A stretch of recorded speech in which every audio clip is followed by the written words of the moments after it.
Adrian, we did that damn thing, baby. 6-2, Roadrunners, first place, solid first place in the Conference USA standings. It's episode 196 in the Alamo Dome Audible podcast. We're back. A little bit off schedule to recap. Big win over North Texas. UTSA was just, they just rock Adrian's world so much. He was sick for a week, Hey, it messed with his immune system or something. No good deed goes unpunished, my friend. And we had to right the wrongs of not just the ruining of the dream perfect season, but the 2017 Mason Fine drive. All of those wrongs were righted. And it was just all so fantastic. There had to be another side of the coin. And sure enough, that fell on me getting the flu very, very badly on Sunday evening. Well, Sunday night, really. It was like while I was asleep. And then Monday, Tuesday, Wednesday just tore me to pieces, man. But yes, we are back. I think my voice is probably still at about 90%. So I apologize if it's not properly capturing my elation to righting the wrongs and winning the rivalry. Oh my gosh, in the most upstanding fashion that you could ever imagine. Oh my gosh, Jared, just unbelievable, man. Unbelievable. And you know what I was thinking about while I was bedridden for those 3 days? Rewatching, laying in bed thinking about UTSA football. Rewatching the 40-second video of those final two plays of the game. Man, where we were sitting was really the most fantastic view of that Oscar Cardenas catch. And I think he maybe could have had in the entire Alamo Dome. I wish I would have had a cell phone or GoPro out recording it from our angle, but golly, just, magnificent. Because if you recall, Jared, the UAB drive was going towards the student section, and right. Oscar caught that right in front of the student section, which was so magical.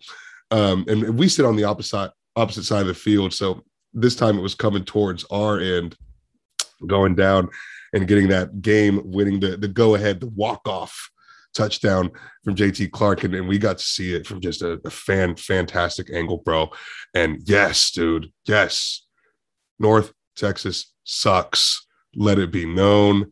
UTSA rules supreme. Oh, my gosh, man. What a special win that was. Man, I went and watched a little bit of the Mean Green show this week to see how the boys were doing. Oof. It was rough. Miles got disconnected, never rejoined. He'd had enough. And then I can't remember his name, but North Texas Eagle, man, he was kind of on the fire stuff train very, very solemnly, Wow. But I came away even more impressed than I've ever been with North Texas, with Seth Luttrell, with Phil Bennett. Sure. And their offensive coordinator, I forget his name. He was their offensive line coach before. Man, I thought UNT played a hell of a game. They need a better quarterback. If they had Frank Harris, they would have won by 10 points. It's fair. They controlled that game for the majority of all those 4 quarters. And yeah, UTSA did a lot of things better, but watching the game, you would never think that. UTSA was winning in a lot of parts of the stat line, but in real time, not on the scoreboard. Not on the scoreboard. And it never felt like they really captured control of that game until the very, very final second, whenever they took the lead. And I know we had the lead before that and kind of went back and forth there. I think there were 5 lead changes there in the fourth quarter. But even during those lead changes, there was like a real uneasiness, I think, across most UTSA fans. We just didn't feel like we were in control of that game. We weren't executing very well. I'm not sure what it was. It seemed like we could get a lot of stuff done up until we got into, scoring position. And then something would go wrong. The drive wouldn't come to fruition. It was a 6-3 halftime score, Jared. I mean, that was just pitiful. Wild. Pitiful, 6-3 with UTSA, this team having 3 for that matter. And it was just brutal. It was just a brutal, sloppy, weird game we most certainly willed our way to a win. North Texas definitely, would you argue that they let that one get away? I agree with that North Texas let the game get away, but I disagree a little bit that UTSA was like super sloppy. I think UTSA was doing okay. They weren't finishing their drives like they typically do. Frank threw that bad interception right off the bat. So that kind of put UTSA behind the 8-ball. They were lucky to get out there with a field goal because if you remember, I think it was Jair Shorter dropped 2 open passes that he burned Nick Troy Fortune twice. It dropped both of them. But then, Jared Sackett misses a field goal as well. But, for me personally, I wasn't feeling a sense of panic or anything like that sitting there in the dome until North Texas scored that last touchdown they had. And so I was like, okay, like, I don't know about this. But UTSA was running the ball so well. I mean, they were picking up 5 yards a pop, no problem at all. Mm-hmm. And the defense, I thought, it's hard to say it was the best defensive performance of the year. I think I would still give that nod to the Houston game. But for them to shut down UNT's rushing attack, like we've never really seen them do, I don't think maybe the Army game was comparable in how they stopped the run. But, North Texas was one of the best rushing attacks in the whole country. And they completely shut that down, held UNT to 2.2 yards per carry or something like that a week after the Mean Green were coming off of a program record for rushing yards. It's 1 yard per carry is 22 yards on 21 carries. That's ridiculous, man. Absolutely ridiculous. It's unbelievable. It's absolutely unbelievable. And, it's funny you bring up the Army game because it is true. We had a big time defensive rushing performance as well in the Army game. And, they talked to Traylor about this. And he said, look, whatever the hell they do, we're going to try to stop that. Yeah. And he goes, maybe we can't stop a forward pass to save our lives, but they're not going to do what they want to do. And I think you've got to appreciate that game approach. If a team has a very clear strength, a very clear forte that they're known to do, to be able to go in there and take that away from them is extremely impressive and extremely admirable. And it's the second time we've seen this team be able to get away with it. Army was able to expose us with their passing game, even though we stopped their run. UNT didn't have the luxury to be able to do that with their passing game. But to their credit, UNT kind of did that exact same thing to UTSA by completely neutralizing our University of Hands 3 wide receivers. And you saw this fantastic sort of chess match start to unfold right there with UTSA completely nullifying North Texas' run. And then North Texas, they started up with an interception, but then all of a sudden throughout the rest of the game, you see Frank Harris looking for an open receiver, plenty of time in the pocket, can't find it. They really nullified our receiving threats. I couldn't think of another game this season or last where Frank was just sitting in the pocket, scanning, looking sideline to sideline and finding nothing. Like that is not something that we're used to seeing as UTSA fans. Like there's always somebody open. There's usually multiple receivers open, or Frank will just take off and run for 10, 15 yards or whatever. So that was a little bit unsettling, but I also don't know if we've seen a defense play. They were essentially like in prevent coverage on a lot of those plays. I mean, they only had 3 guys rushing the passer. They had a linebacker spying, I think, on a pretty good number of them. Everyone else was deep in coverage. Drop them back. Yeah. It almost looked like the Hail Mary defense out there for a lot of the game. It was pretty wild to look at, but with so much coverage back there, what does that do? It opens up so many clear boxes for the run game to take over. And that's what UTSA was able to do. We were able to counter that. We were able to, and that's what North Texas couldn't, right? So where they couldn't fall back on their passing game, UTSA was able to fall back onto their rushing game. And so combined as a team, 257 yards on 54 carries, 4.8 yard average.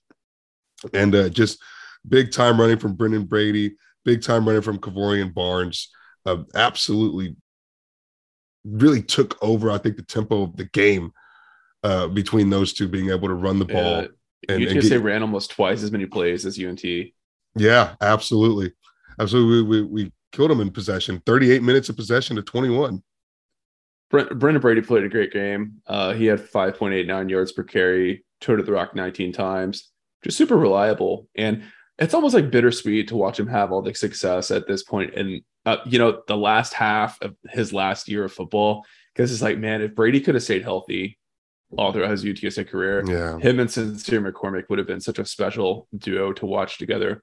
But, this was like he was never able to stay healthy at the right time. But, when the team has needed him most, I should say when the program has needed him most, not just the team, he's come through and he's delivered. And I think he'll always be one of those like underrated Roadrunners. You know what I mean? Like he didn't rack up like the all conference awards. He's not going to get drafted in the NFL draft or anything like that.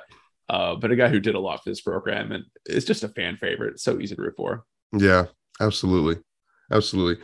And to that regard, right behind him, Kevorian Barnes really looks like to be a running back of the future for UTSA. 10 carries, 54 yards, 5.4 yard average. Dude's just a freshman and runs with a physicality that is just menacing. And he's like a wrecking ball out there, man. And he's fast. He's powerful. Mm-hmm. He makes his decisions. He commits to them. And he is fast. He's speedy. And it's really, really a treat to watch him run. And I think what it's done is it's brought another edge to Brenden Brady's running game too. Yeah. Brenden Brady's been running the ball pretty well all throughout the season, but he seems to be running it with a different sort of edge when Kevorian Barnes is also running the ball. And I don't know if there's added pressure there because you see a guy running the ball real well and you feel that your snap count could maybe be threatened by a guy running the ball really well, or maybe it's just the juice, right? Maybe it's you see that guy running really well and you feed off of it and you love it and it just sort of brings the energy to your run as well. So maybe it's a mix of both, but I love it. I think both things are true, but I think it also affects the defense as well. It's like when you're a batter and the pitcher is mixing speeds, right? He's throwing 99 miles per hour. Then he's hitting you with that changeup that goes down to 82, right? Like your eyes have to adjust. Your body movement has to adjust. You can't just go into autopilot. So I think that's why you always see these like kind of thunder and lightning combination running back rooms because those different skill sets make it difficult for a defense, Mm-hmm. So I think that's helped Brenden a lot too, that, the defense, when they see Barnes come in, they're like, okay, this guy's a little bit faster. We maybe need to spread out a little bit more, take a step away from the line or something like that. And then Brady being a bigger back when he comes in, he's going to take advantage of that and run over you a little bit. So I just think it's a great pairing. And I'm really excited for Kevorian, but I guess we got to address the elephant in the room, man. Traylon Smith. Oh my gosh, man. I don't see how you can put him back on the field with Kevorian playing like this. You can't. Kevorian's just simply playing too well, and he hasn't played good at all. And we saw beyond just play on the field, we saw stuff happen during a dead ball that was just completely inexcusable, completely goes against the culture of this team, what this team builds itself on, prides itself on. It was a real immature moment. And so after it was, I think it was a run to the outside, some sort of sweep or some sort. It was like a stretch play outside zone. Traylon barely makes it back to the line of scrimmage, maybe loses a half a yard or something like that. No, dude, no. He was like 5 yards behind line of scrimmage, took contact, broke that tackle, ran backwards another 5 yards. Then you had a 15-yard penalty onto it. It was like a negative 25, 30-yard play. Okay, yeah. So it was the initial contact. So he gets tackled for a loss of probably 10. He's frustrated as all hell. The ref comes up asking for the football, and Kevorian chunks it. Traylon. Traylon chunks it, like side swipe it, but like does it very, very hard, like aggressively. Like chunks of football, side swipes it, but like throws it with some force and it flies across the field. I think it even like hits one of the refs or something. Yeah. Whatever. Flag immediately comes out. He's jawing off. Flag immediately comes out. And the Alamo Dome sideline cam was actually focused on him during the play. So it happened on the big screen whenever he did that thing with the ball where he just kind of chunked it to the side. You saw it on the Jumbotron. You're saying they caught him in 4K, huh? I was like, my dog, you have got to be kidding me. It was pitiful. And it set up like a 3rd and 30 was the following play. I want to say it was like midfield too. Like UTSA was driving. It was a total drive killer of a penalty. Yeah. I saw some UTSA fans on Twitter like complaining that the refs were against UTSA because that person. No, that was so egregious, dude. Like he could have been ejected for that. I think. I mean, I think so too. You throw a ball at a referee with that much force on it. I think, but I mean, the other aspect of it is roster management, right? Like Traylon's a senior. I don't know if he has another year left to use if he wants to or not. But Kevorian's only a freshman, right? He's going to be here at least another 3 years. He's already been more productive. I think he's bringing to this offense what we expected Traylon to bring. Mm-hmm. So, I know this coaching staff's all about loyalty and they believe in Traylon. And we all agree that he has the ceiling and the potential to be an amazing back in this conference. But we're in week 9. It'll be week 10 for UAB. That feels weird to say, but I guess so. The seasons go by so fast. But I mean, it's gonna be week 10. Like you can't keep trotting a guy out there if he's not been effective. Maybe still dealing with a nagging injury when there's a guy that is ready to go on the roster that has been unstoppable through the past 2 games, right? So I think it's a change that has to be made. I think the team would be better for it, but it is unfortunate.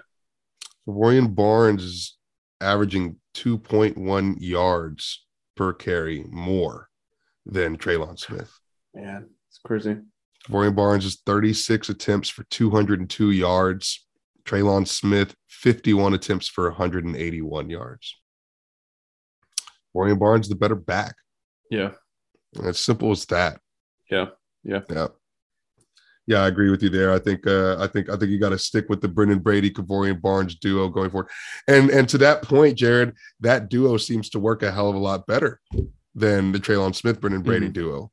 We haven't seen that sort of rushing success all year long. And I get defenses that maybe haven't given us that much room to have that much rushing success, but there seems to be a different energy whenever those two are running the ball together. Yeah. A different rhythm that they get into. I agree 100%. Yeah. Did it kind of disappoint you that UTSA didn't find a way to throw the ball against North Texas's zone defense they're playing? I thought that we would have given it a little bit better of a shot than we did. You know, whenever like through the first half, I get it. It wasn't working. I thought that maybe we would be able to make some adjustments, come out in the second half, and then find some things that did work in the passing game. Mm-hmm. But it seems like we just decided to just shift our focus to the run, stick to the run, which I'm fine with. It was working. Yeah. And, you know, it's funny because we talk about maybe it was a lackluster day from UTSA's offense. It really wasn't, right? I don't even know if we could call it a lackluster day from UTSA's passing game. I think maybe you could argue that, but from the offense altogether, it was still like a 495 yard day from the Terrace. Yeah, I mean, it's just like I said earlier, they just didn't finish their drives, right? They just didn't finish their drives, right? And you know, here I came in mind too. They're playing with Walker Beatty still left tackle, converted defensive tackle, and then Ernesto Alvarez is playing a right tackle. I think that was his first game of the season. Correct me if I'm wrong. And Walker played great again. Ernesto got beat really bad on one of his pass protection plays, got thrown to the ground, and Frank got sacked. Outside that, though, those guys were solid, man. And I think there were some injuries on the interior as well. I think Terrell Haynes had come out of the game for a while. That's right. Vinley, I think, started at left tackle, got hurt, came out. They put Walker in, and then Vinley then goes back in at left guard because Terrell Haynes got hurt. I mean, dude, the stuff the offensive line is dealing with this season. Matt Maddox is worth his weight in gold. He's been an amazing coach for UTSA all 3 seasons that he's been here. But what he's done this year is just next level coaching. I mean, when you're pulling guys from other positions and they're playing the way that they are, it's just really impressive stuff. And it's been very encouraging. I don't think the offensive line is getting enough credit, to be honest with you. For what they're doing this year. I think fans are taking it for granted, but I'm sure not, because it's been really commendable. Yeah, that's what gave the incredible post-game presser quote from Traylor. Healthy teams don't win championships. Tough teams do. Unbelievable. And he was talking specifically about that Bentley Tatafu dude playing tackle, getting hurt, coming back, playing guard. T. Haynes. Oh my gosh. Just I have like mixed emotions on the Bentley stuff because it's like, damn, like if you let him rest for 2 weeks, maybe you won't get hurt all the time. It's like, but well, a game like this, you can't afford to lose it. You can't afford to lose it. So you got to go all out. It's tough. You got to go all out. That's tough. Can we get into some of the key moments here? Yeah, I don't think we talked enough about the final drive. We kind of glossed over it, which is kind of silly. Let's even. Well, I think we did a lot of zoomed out, so we can zoom in now, and let's even go before the final drive. Let's talk about UNT scoring before that, right? So we're in a situation where UTSA is up by what I think 4 points maybe at that point. Yeah. It's 24-20, and oh my gosh, there's not too much time left in the fourth quarter as UNT kind of takes over on offense and starts making their way downfield, and they get that massive touchdown completion because it's really only a 5-play 50-second drive. Mm-hmm. There's 2.5 minutes left in the fourth. They get this massive play downfield. It was a 46-yard pass from Austin Aune, and it was probably his best pass that he's made the entire ball game. And there's about 2 minutes left at that point, and you got to start wondering, does the defense step up right there, get the stop? You see Traylor start to call the timeouts. He's burning all the timeouts, so UTSA is not going to have any whenever they get the ball back on offense. You're not sure if UTSA is actually even going to let UNT score at that point. Yeah. What was going through your mind right there? Do you like how UTSA played that on defense? Do you like the decision-making from the coaching staff in that sequence? I mean, is there even a right thing to do right there? It's a very, very tricky scenario. I posted in the group chat because I was like, let them score. Right, let them score. They're going to score too fast. You got to let them score. Okay. Keep the timeouts. You're in great position. Keep the timeouts. So you're in the camp of keep the timeouts. Yeah. Okay. Yeah. So I posted in the group chat. I was like, Frank Harris and company are either going to bail out Jeff Traylor, or he's going to look like an idiot. Right. And sure enough, they bailed him out. But. Someone asked him about this in the post-game press conference. I'm really, really glad they did because they did. As he usually is, I think Jeff was really honest and forthcoming about it. And he was like, look, if we're going to be the triangle of toughness, we can't let teams score. Now, he admitted there might come a time where, that's the right move to make. And I think also what was in the back of his mind were two things. A, they're down within the 2-3 yard line. They haven't run the ball on us all day. They're averaging 1 yard per carry, right? So mathematically, you got a chance to stop them legitimately if you just keep playing the way that you're playing. Secondly, this offense is so veteran, and they know their assignments, they know their responsibilities, they know their tendencies so well that they don't need timeouts as much as if you have a freshman quarterback, right? Go back and watch Oscar's catch at the end of the game. And watch the way that he casually gets up, looks for the ref, gets the ball to the ref. Dude, everyone comes up to the line. 100% business. Oh my God. I don't even think they look at the coaches to see what the play call is. Frank saw that one-on-one matchup with a 5'7" cornerback on JT Clark, and everyone, they didn't even need to call a play out. Everyone knew where the ball was going to go. And they did all that like within 8 seconds or something like that. I mean, it was really incredible. And they did it so professionally. They did it so focused. I mean, golly, it looked like an NFL team doing a 2-minute drill, to be honest with you. Bro, 100%. There was no jubilance, no excitement whatsoever from anyone wearing a Roadrunners jersey after Oscar Cardenas' catch. I'll say this. Seth Luttrell made a critical coaching error by not calling a timeout after Oscar's catch. Yes. That was a huge mistake. And I'm surprised I haven't seen any UNT fans or media people say that. I thought that was a massive, massive error, especially when you see the mismatch and you see the short corner in single coverage on JT, Rich Tejada, man. And you have the timeouts. You have the timeouts. You they had have 2 or 3, the lead. I think. Right. Yeah. They had 2. And there's no reason for you. I mean, essentially they were betting on the spike on Frank Harris spiking the football, right? Yeah. But when you have the timeouts, you can't leave that decision to Frank Harris. Mm-hmm. You can't let Frank Harris stop the clock for your team. Just mentally, it's good to like, okay, they got a big play on us, but there's not a lot of time left in this game. Let's take reset. A breath. We have the lead. Let's let Coach Bennett get in the huddle, coach these guys up, come up with a game plan. I don't know. I thought that was a huge mistake. And it was a huge mistake. I think Seth has gotten the best of Jeff from like a X's and O's in game standpoint throughout the last 2 games for the most part. I think North Texas called a great game on offense and defense against UTSA, right? That's fair to say. But in that moment, I was like, that's the difference between Latrell and Traylor, right? It's like Traylor has gotten pretty dang good in that like late game management. You know, we can argue like let them score or not. Most coaches are not going to make that call. But outside of that Houston game where we burned the timeouts too early, they've been pretty spot on with their decision making at the end of the games. And, you know, I know it's easy when you got Frank Harris at quarterback, you know.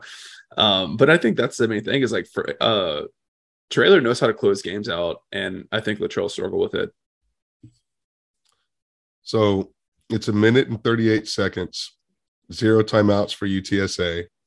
Frank Harris with a 22-yard scramble, a thing of beauty, works his way all the way to the sideline, gets to the sideline. Then we've got another small scramble to get us to midfield. We've got a completion to Josh Cephas. We've got an incomplete pass. And now we're set up with a 4th and 2. Oh, yeah. The most controversial play of the night. Yeah. Frank Harris completes it to Zachary Franklin, who on his way down getting tackled sort of lands on top of a couple of UNT defenders before he actually reaches the floor, the turf. Mm-hmm. Does a magnificent job of extending the football on his way down, making sure he gets past the marker.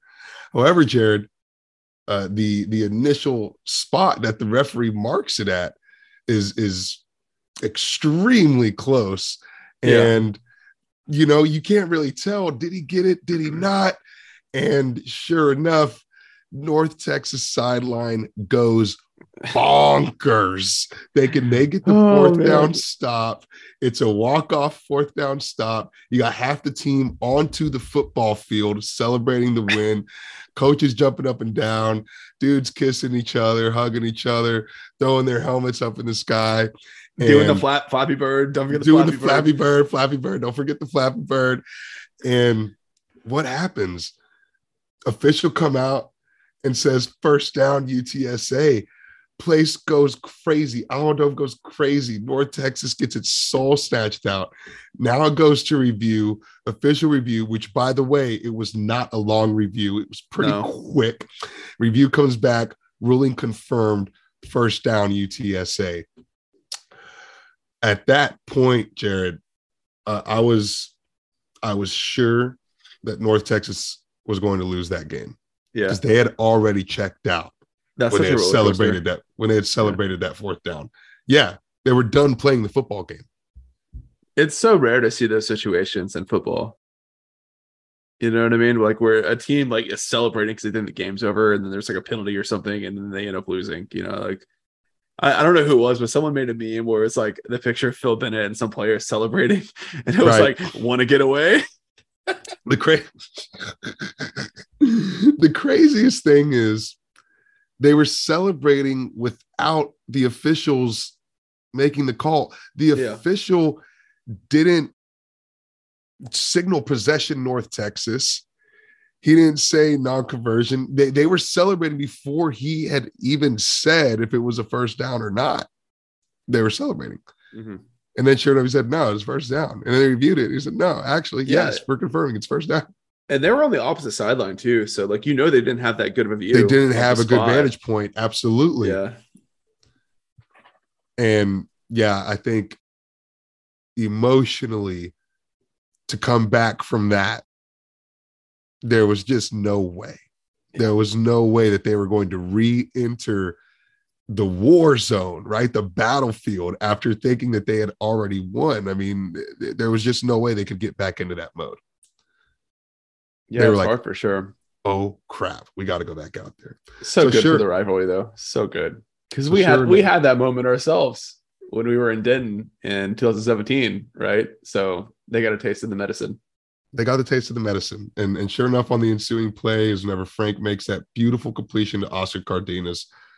Dude, one hand outstretched, catches the ball, controls it all with one hand, and then immediately goes into a hurdle that was a thing of beauty, by the way. Golly, I mean, the big man moving so gracefully.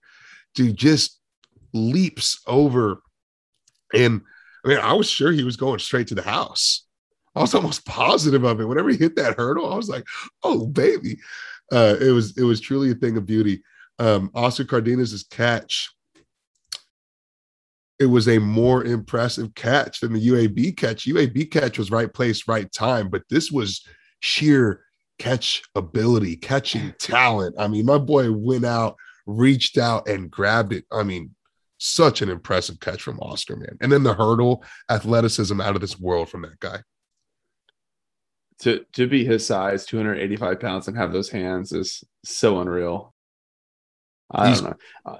I've come around to him being an NFL tight end now. I was a little skeptical at first, but I think so, because he's graceful, man. Mm-hmm. He's got the great hands, but his athleticism with the football is so apparent. And he's had big catches, and then he makes moves after the catch, gets yards after the catch, several occasions this season. But to do it in moments like that matter like that, to be able to trust your tight end in a freaking moment like that, it's something really, really special, man. Yeah, and evidently Frank told Oscar he was looking for him on that play, which makes it even better. Dude. How many teams have, 3 NFL level receivers out wide? You're in the last minute of a game, you're driving downfield, you got no timeouts, and you're like, oh, we want to throw the ball to our 285-pound guy. Unbelievable. It's so unique, Unbelievable, man. He's a monster, man. Yeah, he's just a monster. And what a special moment that was yet again for Oscar to make that. And then, of course, Jared, that final play, the beautiful fade route to a leaping JT Clark, who I honestly thought left his feet too early to catch that football. But he seemed to just kind of hover in the air for an extra second or two and catch that ball. And another little bit of controversy on that. Was it a push-off? Was it not? Sure, didn't look like one. Looked like a very normal play. I think a lot of people are reacting to like the backside angle where you see JT's hands or his arm extended and then going up and catching the ball. But if you watch the full play out, Tejada was the one that initiated the contact, right? So the defender has a right, the receiver has a right to fight back from that contact and make a football play. Go up and create some separation. And it's not like he really like pushed him, right? Like where his arms extended, yes. But I mean, I don't think that's really disallowed by the rule book.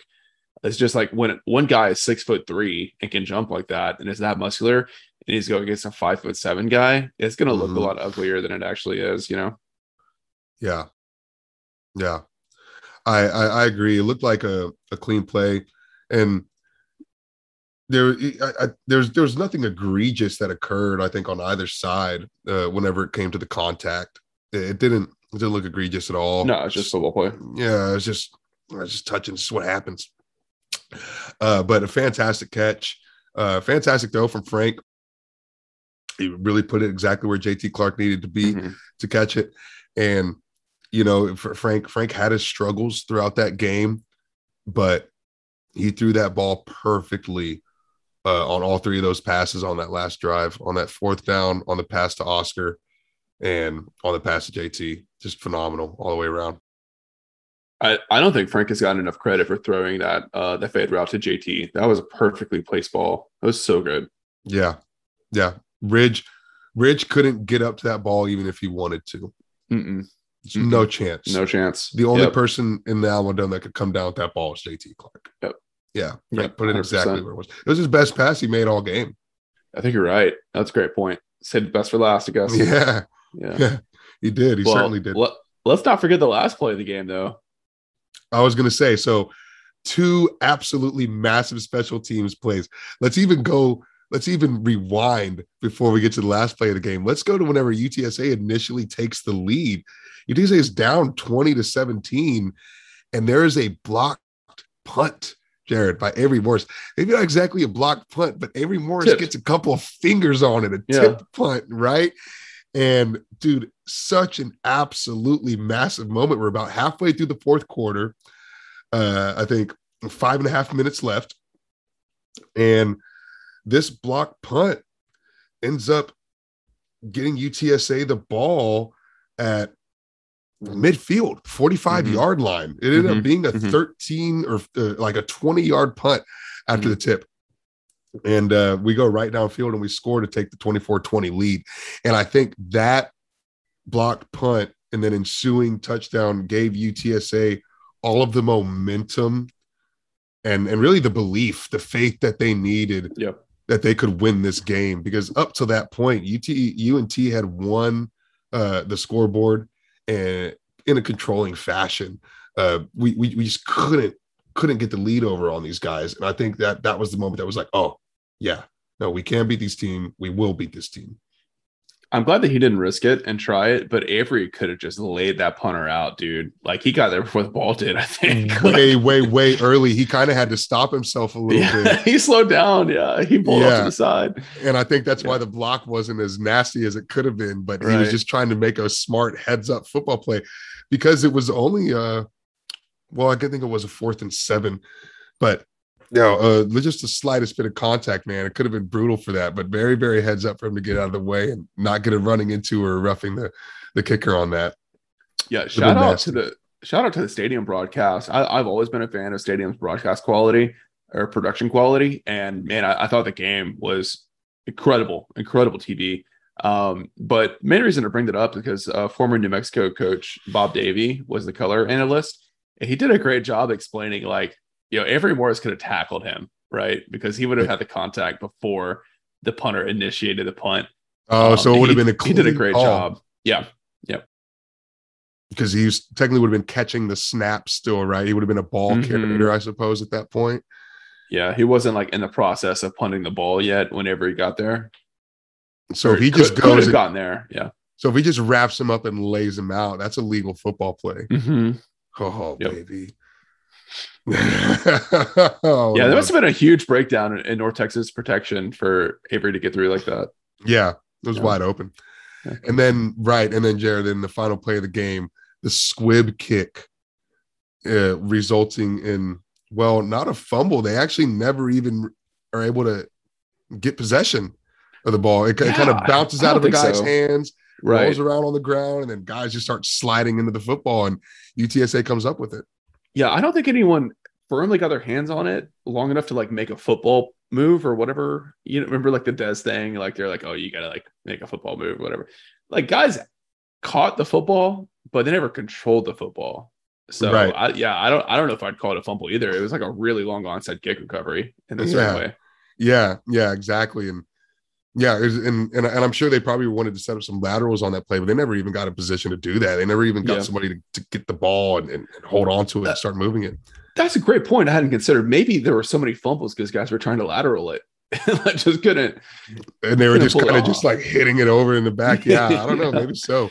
Yeah, that's interesting. But it was weird, Jared. So the squib kick was one thing, but we saw pooch kicks from UTSA all throughout the second half, pretty much. Yeah. What the hell was up with that? So I was super confused too. Trailer said they were avoiding a kick returner. I think the guy had like a 99-yard return in one game this year. But I think the real reason is that Jared Sackett was not doing kickoffs. I don't know if you noticed that. Tate Sandell was doing the kickoff duties. So I don't know if that was intentional. Like if Jared was dealing with an injury, that would explain that missed field goal that he had if that was the case. Sure. Or if maybe like Tate Sandell is just better at like placing the ball if they're trying to avoid someone. Could be either. But But, I think Jared has shown that he has a leg to kick the ball deep into the end zone on kickoffs.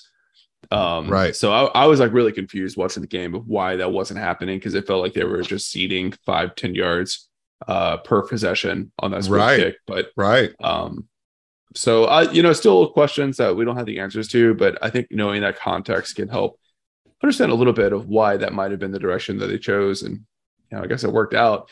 When you limit an offense the way the UTSA did, that those 5 yards don't mean a lot if they can't do much after that. Mm-hmm. Yeah, and Traylor in the post-game press conference talked a lot about hidden yardage he thinks that occurred throughout special teams just in general. But there were a lot of UNT drives that seemed to start on the 30 or 35 yard line rather than the 25, right? So it did get a little bit nerve-wracking at a few points.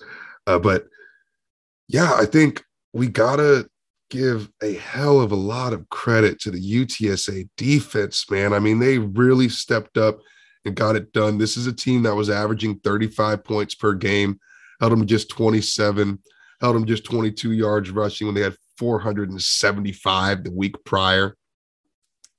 This is a defense that I think really got it done. To keep the offense that wasn't firing on all cylinders close enough that whenever they did get it turned on, they were able to take the lead right away because the defense kept UNT at bay throughout, 3.5 quarters of football. Just unbelievable showing from the defense. Really, really got to tip the hat to them. I've read people say that UTSA stacked the box against North Texas. I don't know if I really think that's true. I think that they played their standard defense for the most part, but Joe Evans was back and he was a monster. He was unblockable. Moving Ronald Triplett from defensive tackle to linebacker was a great decision. He played really well, right? Like he did a great job of like jamming those pull blockers when North Texas was trying to run power or try to run outside or something like that. He was just clogging it up. I thought that was a big difference as well. But I think the biggest difference is UTSA just tackled for the first time all season. That was it. They made solid contact. They wrapped up. They brought a guy down and they gang tackled. And it's amazing how much better run defense can be when you can execute those basic fundamental techniques that we've been stressing every freaking week this season. And I think hands down, that is the biggest difference between what we saw from UTSA in this past game against the rest on the schedule.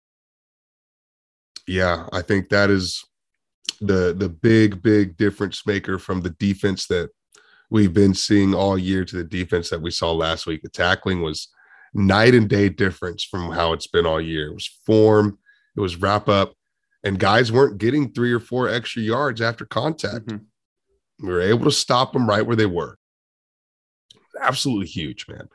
And it's good to see that improve so much throughout in mid-season, because there was a concern there that we were just going to be a bad tackling team all year long. But it does seem to be something that was harped on, focused on, and improved. I don't know if they're live tackling in practice. I don't know if they just focused a lot more on technique throughout the week. But if that's how he tackled against North Texas, I'd expect for the tackling to look that good throughout November as well. Yeah, you would hope so. I did see some improvement against Western Kentucky and FIU as well, not to this effect. So hopefully it's just a trend that continues to go up. Right. But gradually it's been better.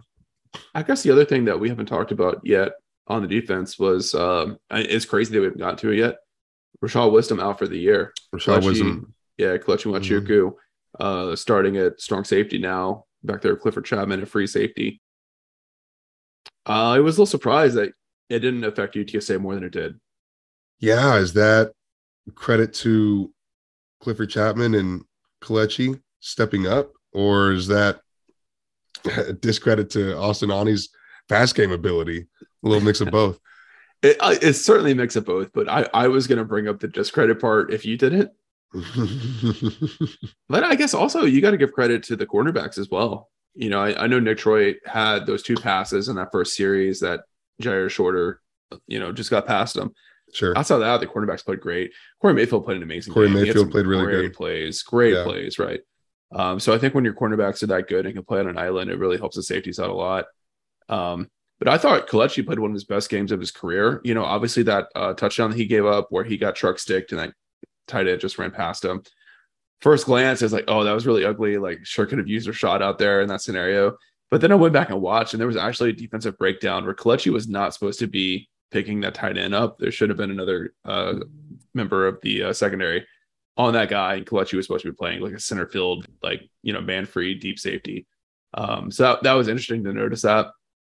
Still like to see him, make the tackle, grab an ankle, slow him down, anything. But it was encouraging. And, I saw Greg Luca make this point on his video wrap up with JJ that, Ken Robinson hasn't gotten a lot of snaps this year, but when he's on the field, he looks good. Right. So obviously Rashad's a loss. There's a reason why he's always voted a Defensive Player of the Year candidate, Conference USA. But I think the depth at safety is in a lot better spot right now than it was at the start of the season. And UTSA is through the worst of their schedule. So obviously you want to see Rashad out there. You hate it for him. But the timing could have been a lot worse, I think, for sure. Yeah. And he already said he's coming back for his super senior season, carry the team into the AAC, which is awesome. I hope to read a lot more statements like that of guys saying they're going to come back and play the AAC. I love that. Yeah. Let's see it. Let's see if we can keep both number zeros. Remains to be seen. So are we feeling comfortable on this secondary getting this defense through November without Rashad Wisdom? I'll answer first, and I'll say I do like it. Just, I think, because of the simple fact that there's not a real lethal passing threat that is going to face UTSA to the same degree that there was last season. There's not a Bailey Zappi, Western Kentucky team that you've really got to be just prepared for a nasty air raid strike like you did last year. I don't think that team is on UTSA's schedule or even prior, not ahead and not prior. I just don't think that team's in this conference this season. And so that gives me a little bit of security there. Yeah. I'm looking at these last four teams, UAB, losing Tech, Rice, UTEP. To work backwards, Gavin Hardison hasn't had above a 55% completion percentage in quite a while. He's a very inaccurate passer. He's got a big arm, but he's really floundered this season. Rice has been better this year with Luke McCaffrey, wide receiver, but still not what I would call a prolific passing attack. Louisiana Tech's only third string quarterback right now. It is what it is. And then UAB is kind of a wild card. They've got great receivers. Trey Shropshire, of course, chief among them. Dylan Hopkins is a pretty good quarterback, but, he is not super accurate as well. I definitely would not compare him to like a Bailey Zappi last year. So you got to feel good about it. But I do think in the back of your mind, you do have to kind of concern yourself with the chance of the rematch with Western Kentucky again. Because Western Kentucky didn't really throw downfield at all against UTSA, but Austin Reed has the arm to do it. And he's probably the most accurate quarterback in the conference. So I think like if that does end up being the matchup that UTSA takes care of business, gets to the conference championship game and plays Western Kentucky again, I think that's when you'll probably feel the effect the most of Wisdom not being there. Sure. Okay. Yeah, that's fair. That's fair. If it's going to be anybody, it's going to be Western Kentucky. What's your, if you were to give it a 0 to 100% confidence, what's your confidence right now that UTSA is going to just play in the conference championship, not necessarily host? What was the scale you gave it? 0 to 100. 0 to 100? Bro, I mean, it's like a 99. Yeah. I'm like an 85. I'm an 85. Yeah. Just because they have a cushion, right? I mean, they can drop one and still host. Which is the crazy. only right. And you said just play, not even just host. Your question was just playing, right? Right. It's like a 99, man. We've got UAB, La Tech, Rice, and UTEP. I mean, UAB might give us some problems. Mm-hmm. Rice might give us some problems. Mm-hmm. But like you said, we've got a cushion. I don't see us dropping both of those games. No. And dude, yeah, but that's a crazy thing though. They can drop both and they still have head-to-head over Western Kentucky and North Texas. Yeah. Right. So they would still get in. Right. So yeah, I feel like the odds will be pretty high. It's automatic, baby. That's what I'm saying. Let's not get carried away with automatic, but it's good. It's good. Anything else that we didn't hit on North Texas? I think we just got to zoom out. I think we just got to talk about big picture, how freaking epic it is for the rivalry and what it all does and what it is, the bad blood between these teams. I mean, bro, I had the flashbacks right whenever UTSA took over on offense with 0 timeouts, right? And a minute and 38 left on the clock. I even looked at Jared and I was like, we're going to avenge the drive. It's the drive. We're going to avenge the drive. And I'll admit, I mean, a lot of energy from UTSA fans was low after it was that touchdown, man. And rightfully so. I think it's fair. I think it's fair for UTSA fan to have low energy at that point. Yeah, I mean, how many teams are going to win in that scenario? Dude. And even though UTSA has done it time and time again, you still don't feel confident in that sort of scenario. You never will, and you shouldn't. You shouldn't. Yeah. You want to see your team in control and not have to go pull it out with less than 2 minutes left on the clock. But sure enough, they go downfield and they do it, and it just in the exact same fashion that Mason Fine did it the 5 years prior. It's an unbelievable parallel, Jared, and we saw the bad blood and the chippiness from this game right from the start. You did a fantastic job recapping it in your Patreon, but dude, I mean, even from the pregame all the way through to the post-game extracurriculars outside the locker rooms. Yeah. I mean, there was bad blood all over the place. Jeff Traylor wins the game, goes and gets on top of the Sosa podium right next to Ronald Ellis and starts pumping his fist at Sosa. Sosa's going crazy. Jeff Traylor gets down, goes to the student section and starts yelling at UTSA students, "Let's effing go," over and over and over and over again, just screaming at the students. I mean, dude, you gotta love it, dude. It means something. It means something, bro. Yep. Dude, what a scene, man. What a scene. What a moment for this rivalry. It's hard to digest all of it, man. It is really, really incredible what we witnessed. One thing that I can't take my mind off of is that photo from Getty Images that was in that Underdog Dynasty game recap article. Dude, that is like a freaking Renaissance painting, man. It is just chef's kiss. Just the two coaches stoic, looking away from each other, passing in their separate directions, chaos and pandemonium in the drop behind them, final score on the scoreboard, dude, right above their heads. Yeah, dude. Gosh, dude. Wow, that's so good. Yeah. If you guys haven't seen it, it's on Twitter, but Jeff Traylor and Seth Latrell are walking by each other. It's right as they're walking by each other, and you actually have them facing opposite directions. It almost looks like they're back to back to one another. It's really, really incredible. Both very, very still demeanors on their face. A lot of great moments. All the different angles of Oscar Cardenas's catch are pretty phenomenal. And dude, I really think that this one did unbelievable justice to this rivalry, right? I mean, 2017 UNT got a real nasty one over us, and we had some big wins over them since then, but it never really quite felt like we had got something to that caliber over them. And to be fair, a lot of that's because North Texas hadn't really been in a position where we could upset them when they were expected to win something big. You know what I mean? Sure. Yeah. And not a lot of these games have been super close contests. You know, just as many that have been close, a lot of them have been really, really large blowouts, one side or the other. And so finally, you know, the cards were on our table and we delivered, man. But to see the reaction from UNT fan and all the different ways that they're trying to justify the loss, refs cheated and UTSA cheated and this and that. Oh my gosh, it's just fantastic.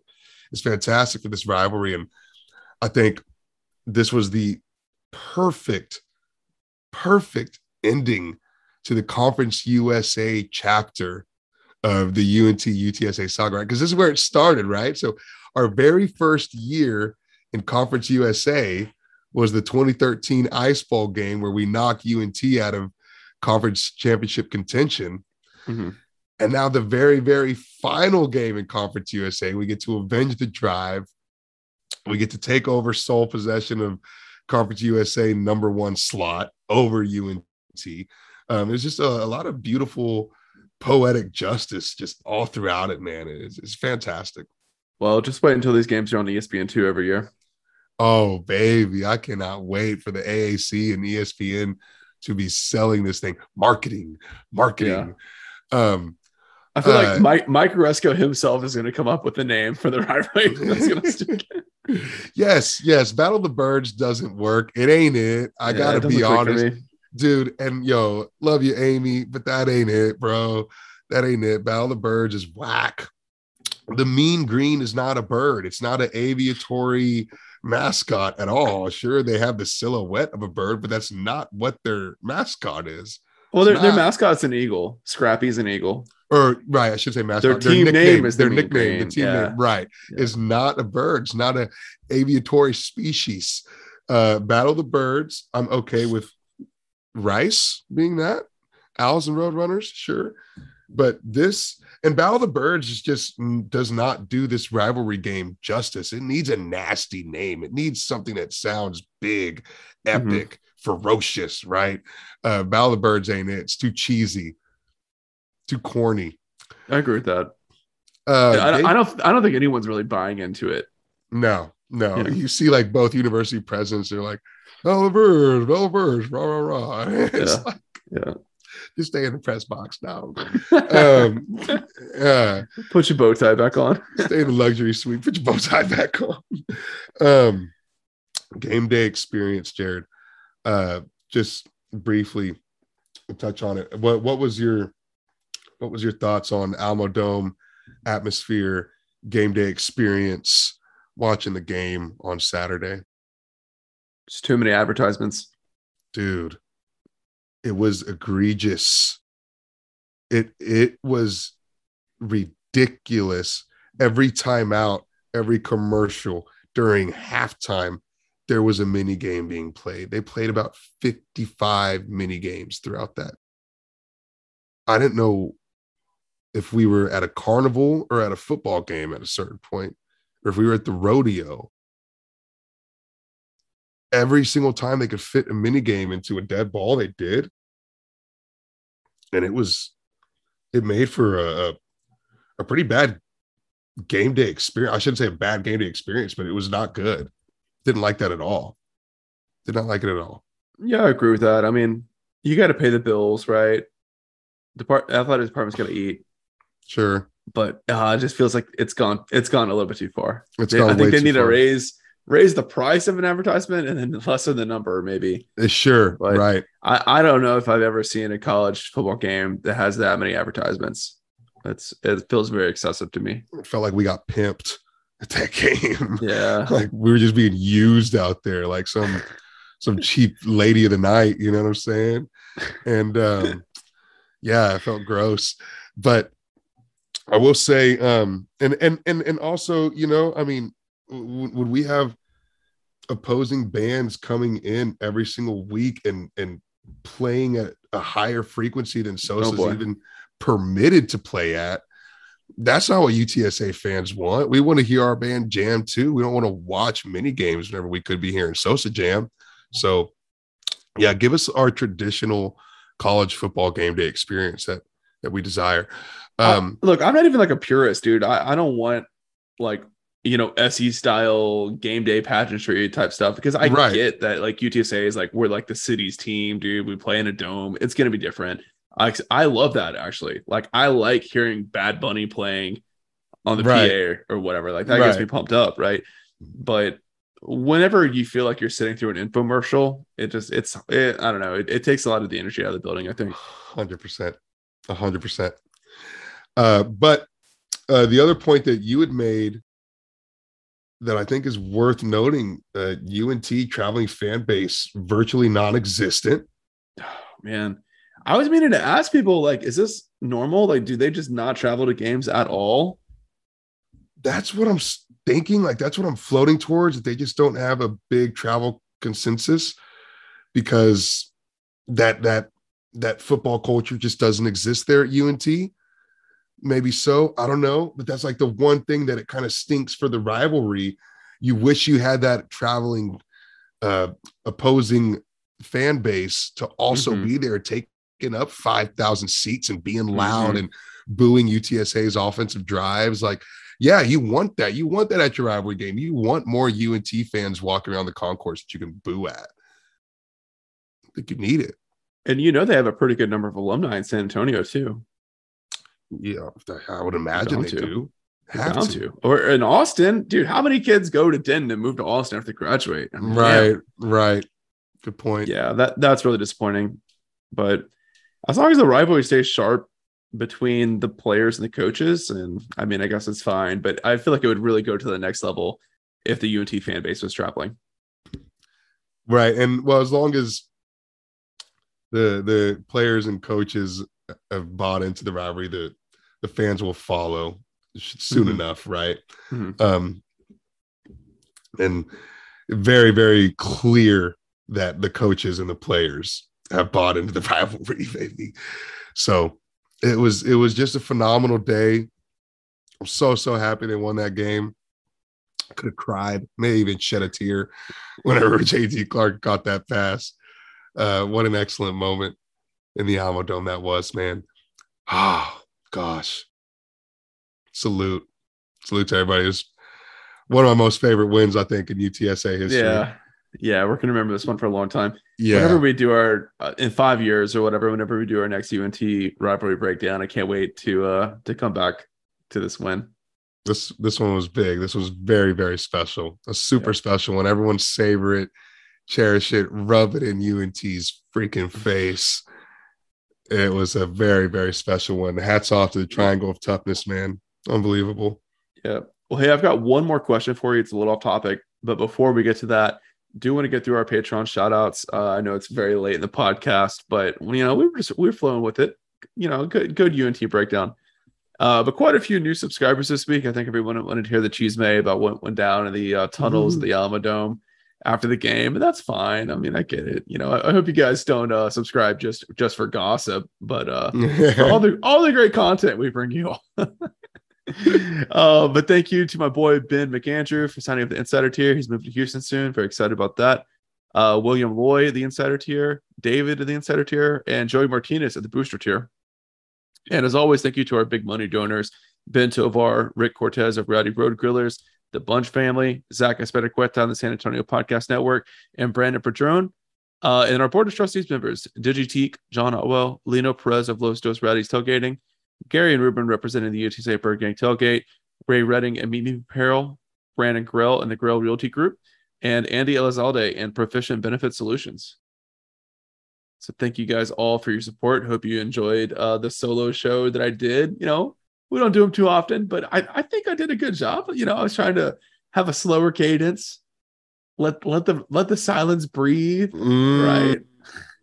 Very good. Very good. That's right.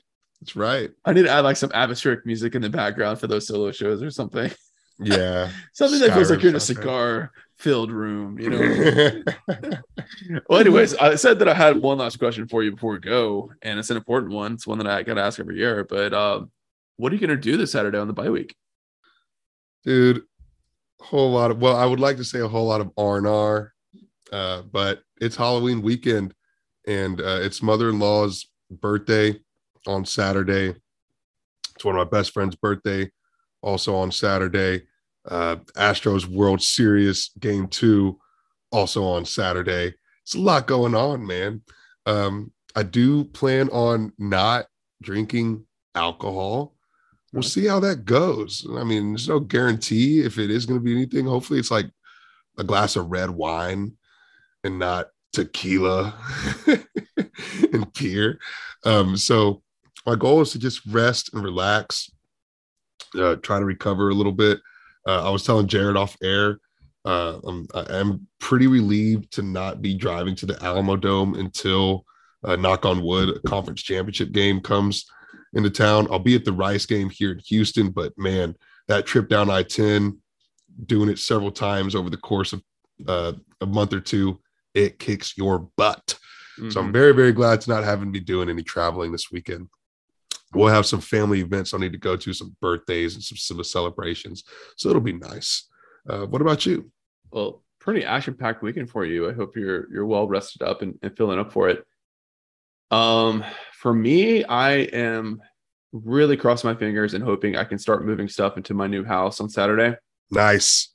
We'll see. Floor got to wait for the new floors to get put down, and that has not happened yet. So it's like 9:00 Thursday night. So we're really pushing the clock here. But fingers crossed that happens. But if not, I'll probably just start packing stuff up and just do some work around the house. Just watching football. Rise is playing Charlotte down the street. I'm kind of tempted to go and check it out, but I guess we'll see. Ooh, it could be some juicy action. Advanced scouting. I like that. Yeah. Well, for all the listeners out there, I hope you guys have something nice and relaxing to do this Saturday. Take your significant other out for dinner, for a movie, something. Spend some time with them. Yeah. Spend some time with the kids. But if you can't scratch the football itch, you can go to our YouTube channel. And you can watch plenty of UTSA football highlights that we prepared for you guys, and you can relive some of the finest moments in program history. That's my final plug for the pod. No doubt. We'll see you guys back, Snake. I think we're going to do a basketball preview episode against our better wishes or our better senses, perhaps. We're going to do it. And then we'll do a UAB preview as well. I'll be traveling to Birmingham, so I'm excited to come back and share my travel report. Awesome. I've been before, but I haven't been since they opened Protective Stadium, so I'll be able to experience that for the first time. Awesome. All right. Well, thank you guys again for subscribing. Be sure to hit that subscribe button on Spotify, Apple. Oh God, I said that was my last pitch I was going to do. I'm bad. I just spent all this money on a new floor, dude. I'm trying to reclaim it, dude. Please, That's please okay. subscribe. Please subscribe. I'm bored.